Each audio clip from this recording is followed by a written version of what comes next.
Happy Tuesday, and welcome back to 360 Sports. I'm Emily, and I'm joined along with Peyton, Kenzie, and Dominic, and today we are talking college football. So on Friday night, we saw the Virginia Cavaliers upset the Florida State Seminoles 46-38, and the wildest games of the year. What does this upset mean for the ACC and the college football playoff as a whole? I think the ACC is now wide open, and I think it's for Miami's to take. Florida State started off strong, beating Alabama, and then after this game, they fall to 3-2. And this game was one of the wildest games I ever saw. Well, the one wild game I saw, I was actually at. But we'll get to that later. I think Florida State's in must-win territory. They cannot lose a single game from here on out. They have to win every game. I'm just happy we're talking about ACC. ACC action. We're talking about in the Big 25. I love it. It was a Friday night game. You know how those Friday night college football games get. They get wild, and this one did too.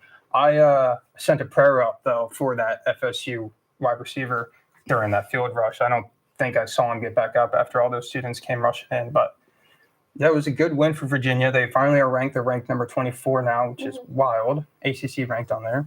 It was a good game. I liked it. Yeah, it gives UVA some light for sure. That was their first home opener win against a top 10 opponent since 2005. And I think it really opens the door for both Georgia Tech, Miami, and UVA. So I definitely think it's good, and really opens up the ACC, but it also makes them less predictable when it comes to college football rankings. Yeah, did everybody see that final play? Not the final play, the interception, the touchdown that was called back. I mean, yeah. I don't know. I thought that was a touchdown. It looked good, but yeah. What do you? I would agree. I would say that was probably a touchdown. I think the refs made some interesting calls this week as a whole. I'm sure we can all agree, but I would say that was probably a touchdown. Yeah. For sure. I mean, I saw the ref's hands go. I mean, we know this motion. We've seen it around a lot. This motion, he does this, and I think that means one or two things. But it means a bobble, and at the end of the day, he did not score, and Virginia took over. So for the college football playoffs, this puts a damper on FSU's chances, I think. Mm-hmm. For Virginia, though, they have a reasonable schedule, but I think this was just a miracle on a Friday night for them. I don't think they'll get into the top 12 and make the playoffs. Yeah, I think Florida State's must-win territory. And with that touchdown call, I mean, I think we compared it to you run a football into the end zone, all you got to do is cross the plane. You don't have to tuck it back in. It just has to cross the plane. I don't get why in that play for a receiver, you have to control possession.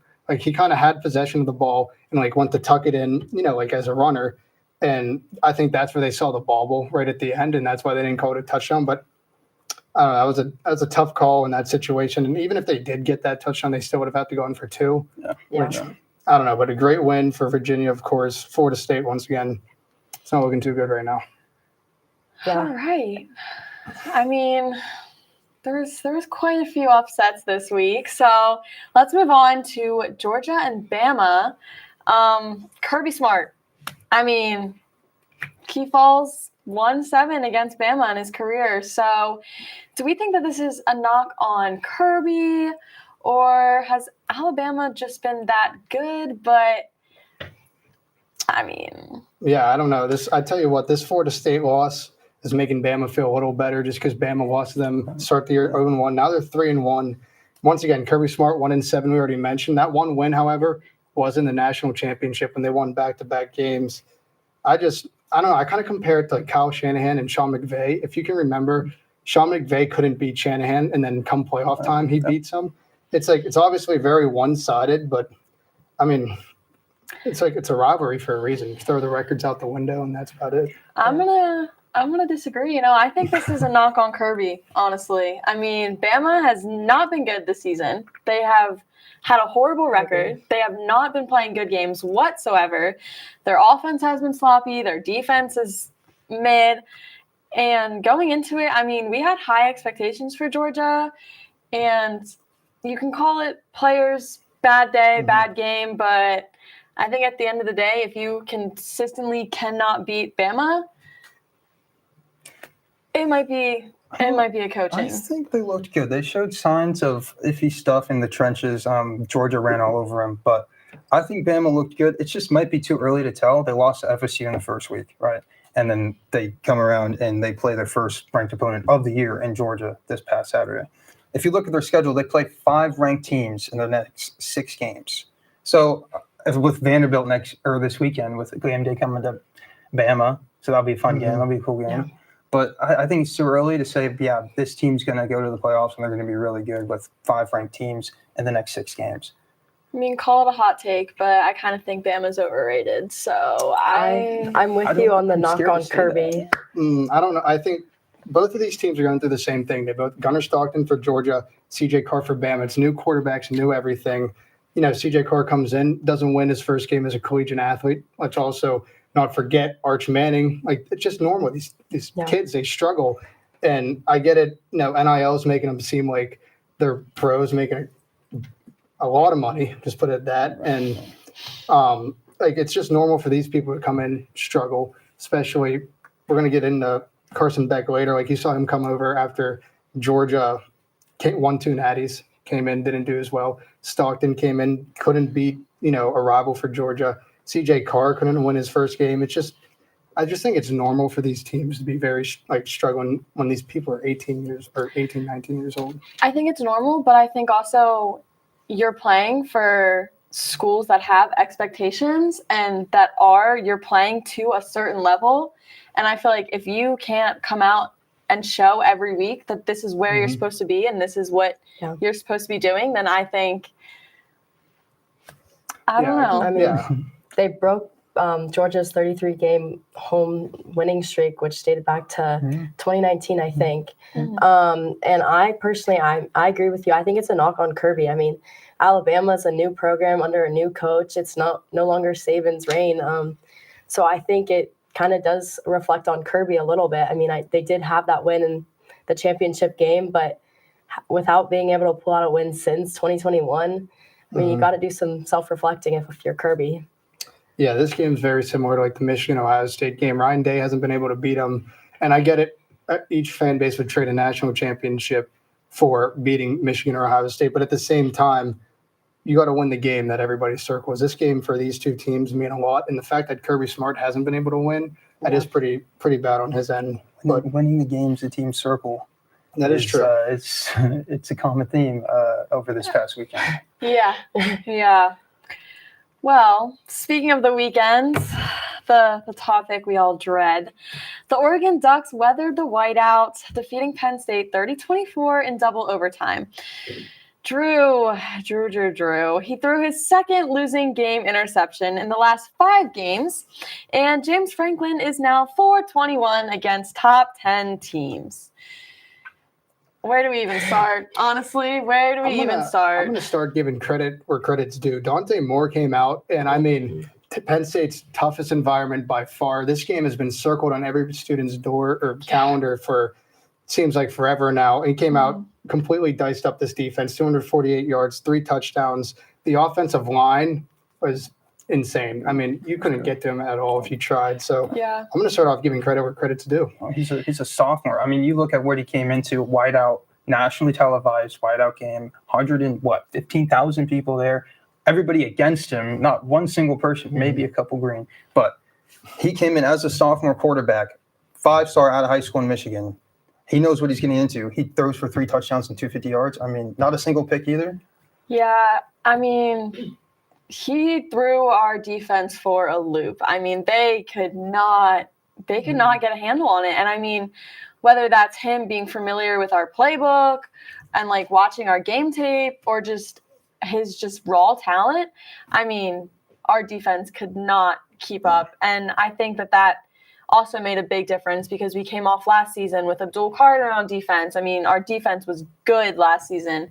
And then we get to this game, and it's like our defense just kind of fell apart. I mean, the first half they were okay. It was a slow start for both teams. Yeah. It was definitely a way lower scoring game than I thought it was going to be.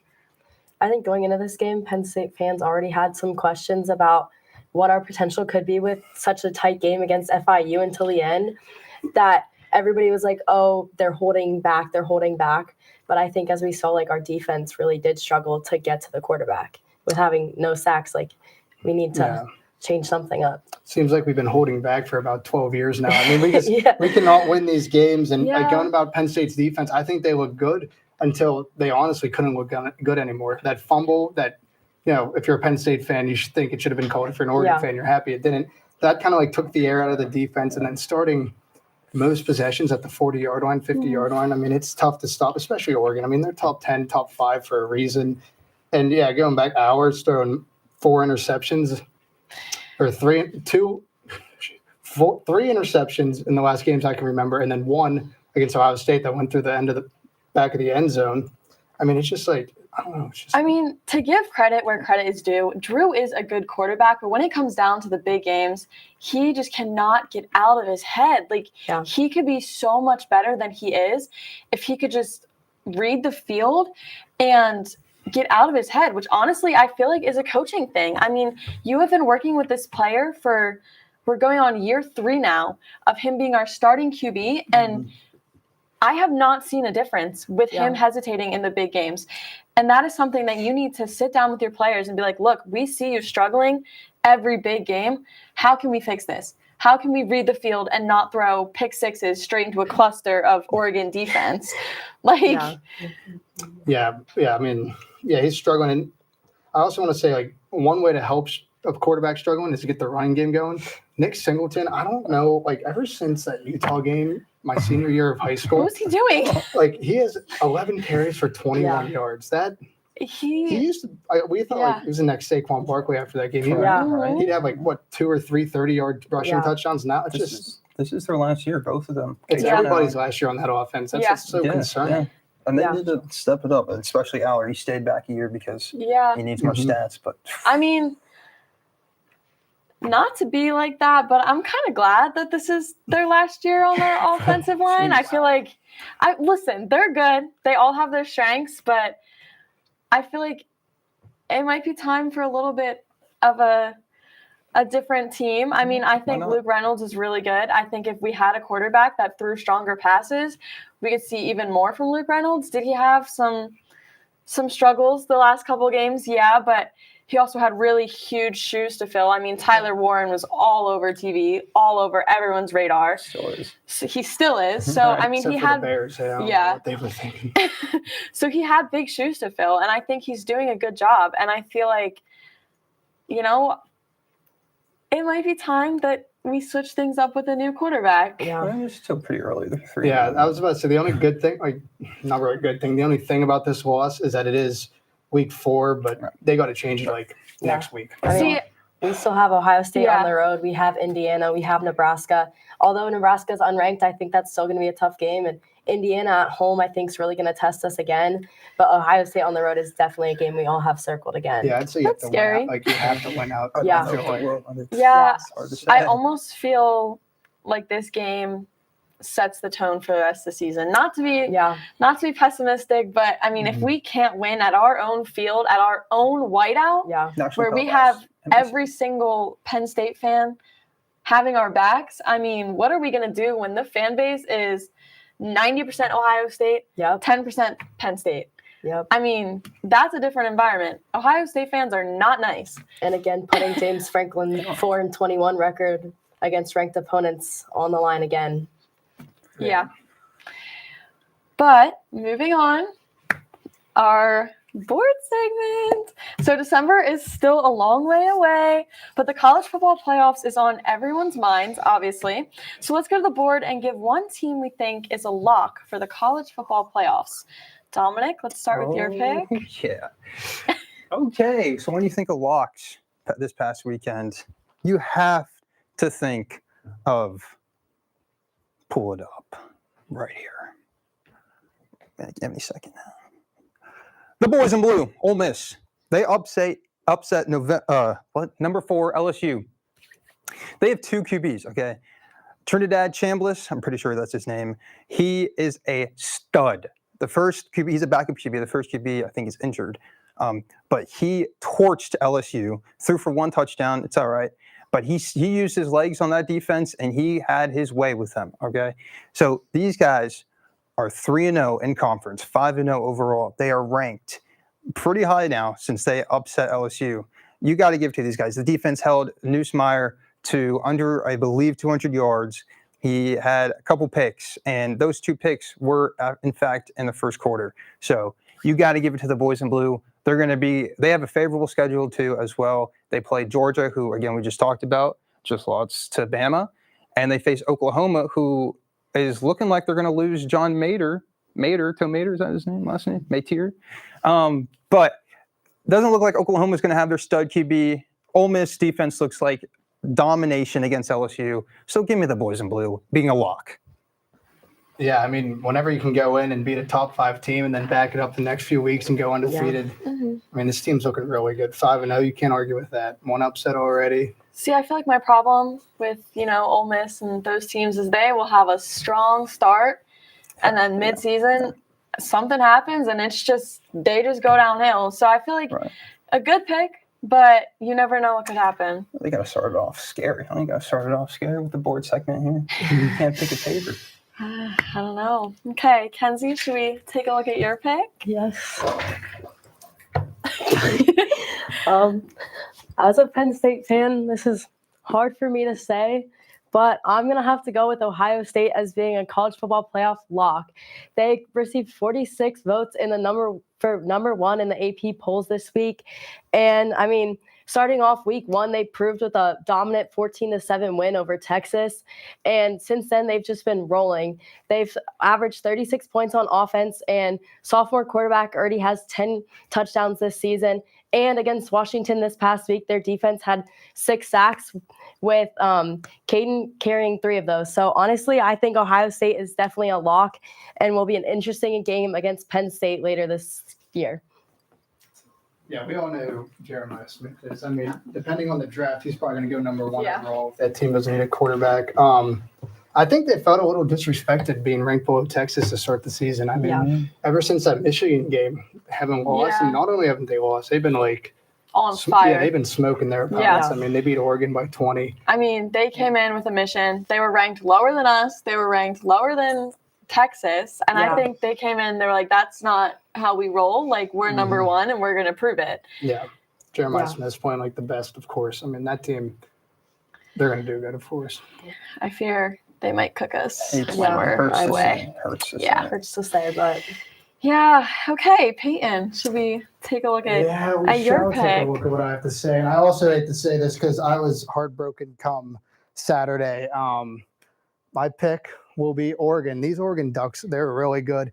And I just want to, once again, give more credit. This team came into the Big Ten last year, won the Big Ten last year. I know they beat Ohio State the first meeting. I know they lost to Ohio State in the championship, but then they come into our building with our best crowd, best atmosphere. Everybody's watching the game, and they win. This team is very good, obviously, and Dante Moore looks terrific. The front 5 for the O-line for this team is great. Front 7, this whole team is just really, really good. I mean, we watched it happen, so I can't argue with you on that one. We talked about him a lot, but Dante Moore. Yeah. I mean, I don't know if any of us can come into that building and throw 3 touchdowns and 200 yards like that. Yeah. Not even just him, but their defense. I mean, they were not letting us get anywhere on that field. Like, time after time, every time we got the ball, it was just sack after sack. I mean, and they set the edge pretty well. I mean, we couldn't run outside zone or outside sweep. We were getting nowhere. I mean, we tried to do a fake outside sweep, and then, of course, we threw a pick. I mean, this team is just, it's really good, and I think they're strong. I think they have a pretty clear path to the Big Ten championship and the college football playoffs. Them and Ohio State both. So. I mean, I could see the Big Ten being Oregon versus Ohio State this year if they keep playing like this, but now it is time for my pick. Speaking of getting to talk about ACC, my pick is Miami. So they have had a very strong and fast start to the season. 4-0 record. I mean, their offense and, I mean, mainly Carson Beck. I mean, come on. He is on fire this season. But even their defense, I mean, the last couple seasons, their defense has not been amazing, but we've really seen them kind of tighten up and work together, and I think they could be dangerous. I think that they could get somewhere. I mean, they're ranked number 3 right now, and they do have strength of schedule on their side. I will say their schedule isn't too bad going forward, so that obviously helps them. But yeah, I think Miami, I think we could see them in the playoffs. Yeah, you mentioned their defense. We all know what Cam Moore did. I mean, last year, Cam Moore in any other year probably would have won the Heisman. I mean, Travis Hunter was good and Genty, but defense didn't really help him out. He had to outscore teams, and then Carson Beck comes in. They have a good defense, like you said. I believe he's the highest paid college quarterback of all time, or college, I don't know. But Yeah. whatever he's doing, he's backing up that money. And it's Yeah. good for him because came into Georgia, got treated a little unfairly. Now he's balling. So If I'm Miami, I definitely have this Florida State game this weekend circled because with them taking the loss to UVA, I think FSU, like that's a big game for FSU to win, but I think a game Miami can easily take. Yeah, I think it really also shows to the coaching. You know, Carson Beck, he started at Georgia and he wasn't really shining there. Like he wasn't really on any of our radars, but he got to Miami and now all of a sudden he is. you really don't like Kirby Smart at all. I mean, I mean, if a coach is bad, a coach is bad. Just saying. I'll say this That about is Miami. true. They probably are the best team playing in my NFL at home, Yeah. better than the NFL team right now. So they are pretty hey, good. they just won. Well, for Tyreek Soul. Yeah, I know. But no, yeah, the defense looks good. Of course, Carson Beck, he's finally shining, and he's looking to go pro after this year. So this Miami team's really good so far. Okay, well, after a long week that we have had in the world of college football, let's shake it up and have some fun and attempt some college football trivia. It's going to be interesting. This is going to be interesting. Justin Fields is committed to or played for 3 teams. Name them. Oh, no. Hint, 2 Big Ten teams and 1 SEC. Georgia, Ohio State, Ohio State. Go on. Penn State. Are we gonna? What, we can lock it in. Sure. I'm Works for me. telling you, he committed to Penn State, and then I mean, the red jersey definitely Georgia gives- for sure. Yeah, I know Ohio And State Ohio for sure. State. Ohio State for sure. Penn State. anybody got anything else in Penn State?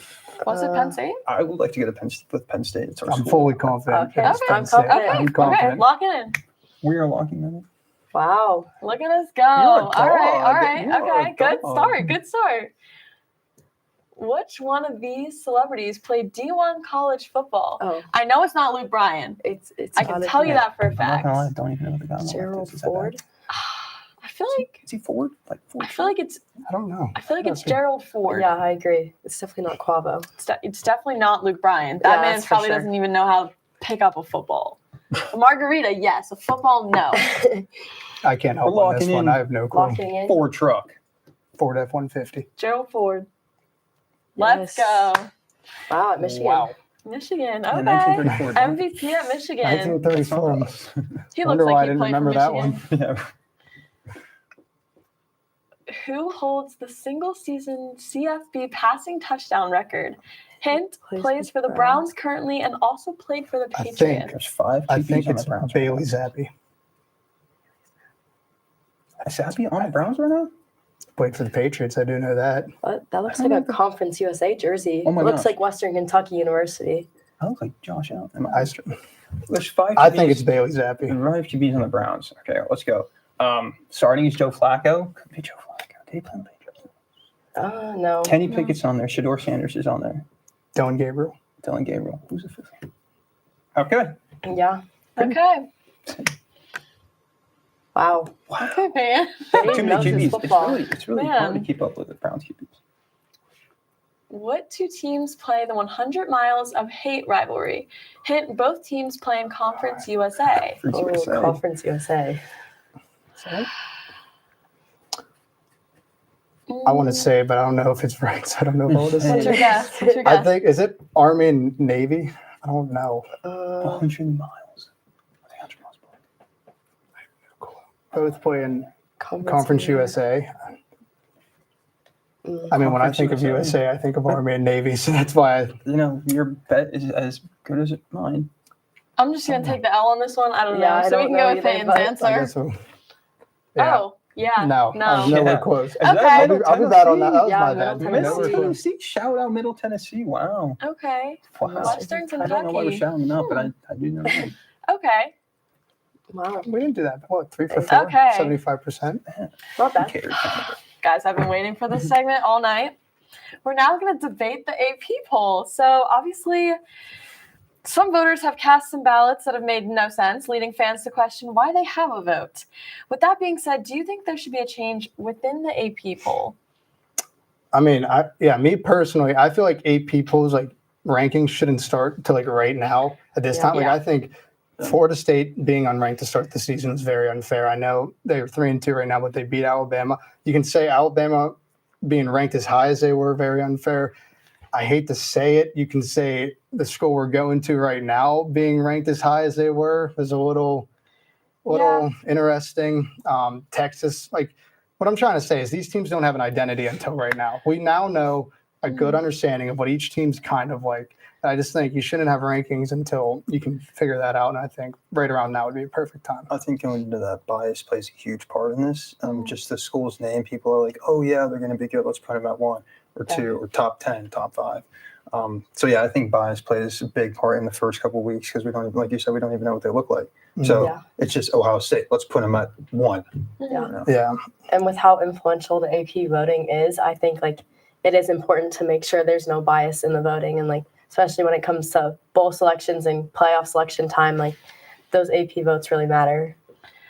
Yeah, I also like it could be kind of like random. I know Florida State's been being brought up quite a lot, but remember when they had Jordan Travis and Keelan Coleman? They like went undefeated, and of course Jordan Travis unfortunately got injured, and like they were the best team in college football, and then they missed the playoffs. Like it was, I don't know, it's kind of random. Yeah. So there's a lot of, I guess, adjustments that could be done. Let's just say that. Yeah. I mean, I'm going to be honest. I agree. I really don't think that AP should start before the season even starts because every year is a different team. It's different plays. I mean, every year each team looks different. And even halfway through the season, teams start to look different. I mean, like I was talking about earlier with Bama, Ole Miss, I mean, Texas even, they can start really strong and then all of a sudden be like bottom tier teams. Yeah. So I feel like it really shouldn't start before the season starts because we were number 1 and now we're literally number 7.